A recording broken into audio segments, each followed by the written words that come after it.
Today we're visiting Arad, the 12th biggest city in Romania, and our first stop is the City Hall of Arad.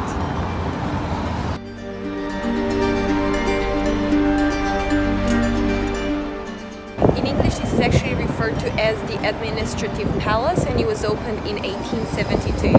What's interesting about Arad, this is the capital city of the historic region of Crișana, and it was under Austro-Hungarian rule for centuries, as was Timișoara and other neighboring cities and regions. And this is the back of the building. It looks pretty much the same. Behind me you can see the Economic College, another impressive building. And in front of me there's the Palace of Culture.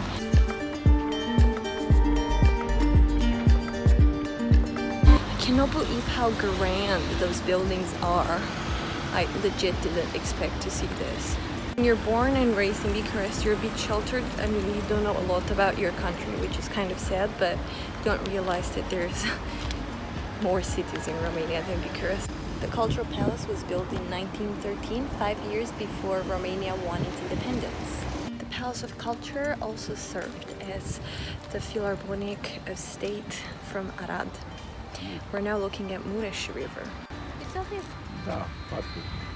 Mures River is a 789-kilometer long river that originates from the Eastern Carpathian Mountains and crosses several regions.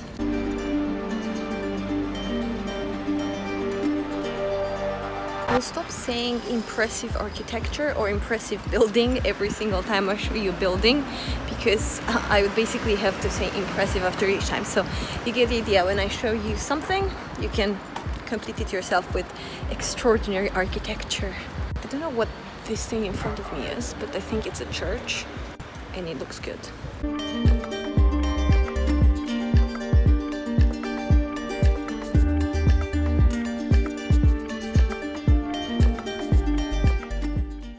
My assumption about this building was correct. It is a church.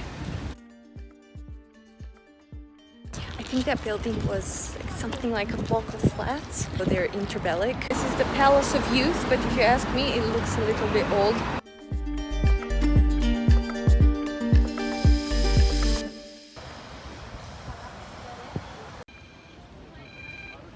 In front of us, I'm looking at University Arad Arad. Arad is a famous Romanian personality. He was a famous pilot. And this university is actually hosted in the old building of the National Bank of Arad. Evidence of the first Proto-Romanians in the region dates back from the 4th century, but this region has a very controversial history because the Hungarians started to expand in this region, mainly through the valley of River Mures, and it was under Hungarian occupation for, don't quote me on this, but I think roughly 900 years, and there were the original Romanians in the area as well as Hungarian citizens, and they didn't get along necessarily well along history, and the Romanians had to convert to Catholicism if they wanted functions, like higher functions, or to keep their property.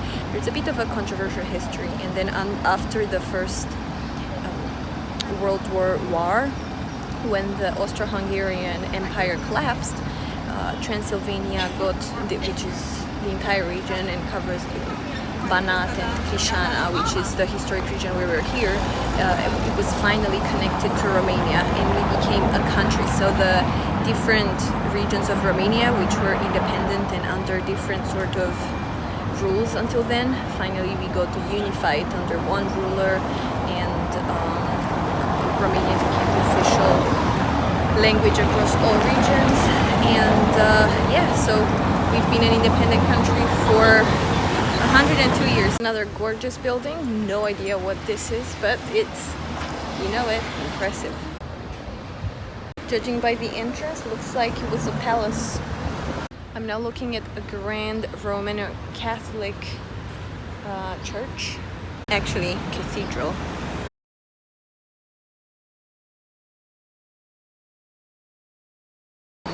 Behind me you can see theater Ioan Slavic, who was a famous Romanian author and novelist. Of course, it wouldn't be a complete trip without some souvenir shopping. I'm now standing in front of Hotel The White Cross, or in Romanian Crucea Albă. It used to be called this way, but now it's just Hotel Abdellum, and it's a historical monument with tradition, and it's an iconic building in the landscape of Arad. And this hotel, the present building, was built between 1840 and 1841 after the plans of architect Franz Ferdinand. This building was built in neoclassical architectural style, but it was built on an old han, which is like an old school pub from the 18th century. And one of the most famous guests of the hotel was the Emperor Franz Joseph of Austro-Hungary. So he slept in one of the rooms just above me.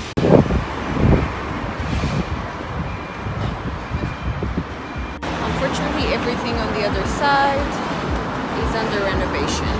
And also the hotel doesn't look very cozy right now, but I'm sure it was quite the luxury in its time. I like to imagine that this used to be a grand entry.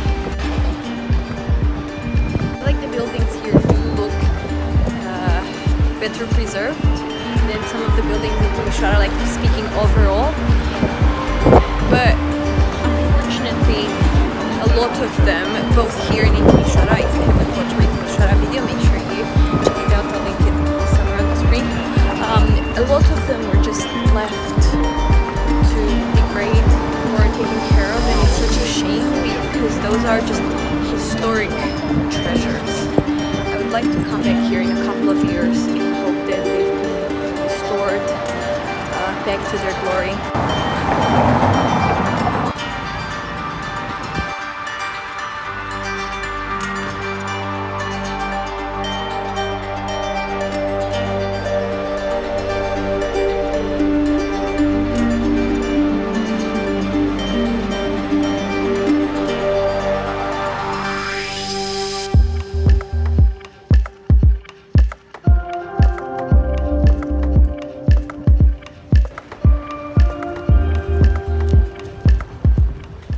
There's a fresh grocers market over here, so if you need any fresh fruits and veg, you can buy it straight from the producers.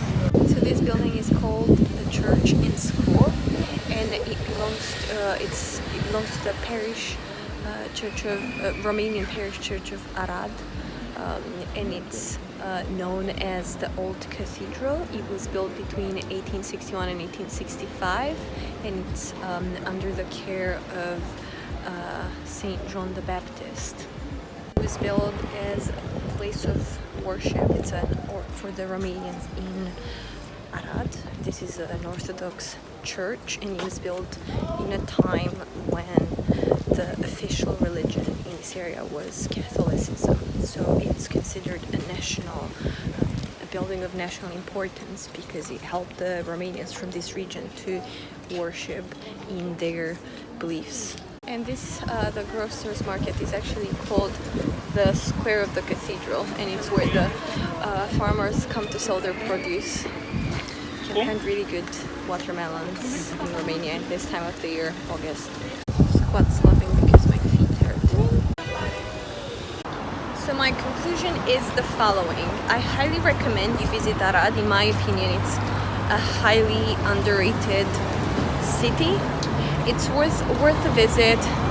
I'd spent maybe a day or two over here, so I wouldn't spend a whole week. Because although there's a lot to see, some of those places are closed, so you can only see them from the outside. And I'd give it a 9 out of 10 for getting here, because it has an airport nearby, but if you're driving from other parts of the country, it's a bit harder, like the roads are a bit more difficult. In terms of prices, I'd give it again, I think I would even give it a 10 because for tourists the prices aren't bad. They're quite affordable, especially if you're a foreign tourist. And for things to see, I'd give it an 8 or a 9 because there's so many gorgeous buildings, but unfortunately you can't visit a whole load of them. So I think I'd give it like a 9, and some of them are just a bit untaken care of, but the people are really friendly, and I haven't looked up hotels. I'm sure there's a lot of places where you can stay over here, and in terms of proximity I would also give it a 10 because you have other attractions in the area which you can visit, like Timișoara, Oradea, which are not far, so you can do this as part of a tour or a road trip of Western Romania. If you liked this video, give it a thumbs up. If you didn't like it, tell me why in the comments, and please share it with whoever you think needs to see it.